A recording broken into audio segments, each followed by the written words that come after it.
Hello guys, welcome back to our YouTube channel How to Use Basics. In today's video, we are going to learn how to get color bomb in Candy Crush. It's very easy to do so let's begin without any delay.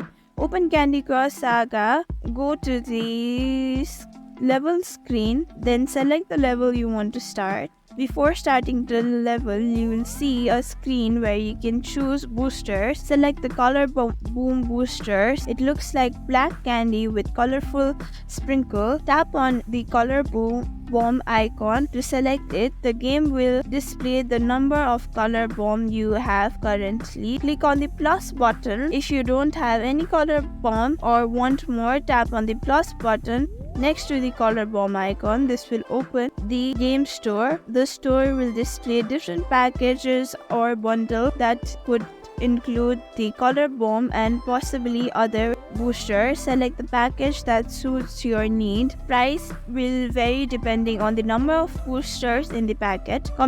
Follow this on-screen instruction to complete the purchase using the gold bar. Thank you for watching this video. Make sure you like, share and subscribe to our YouTube channel for more such content.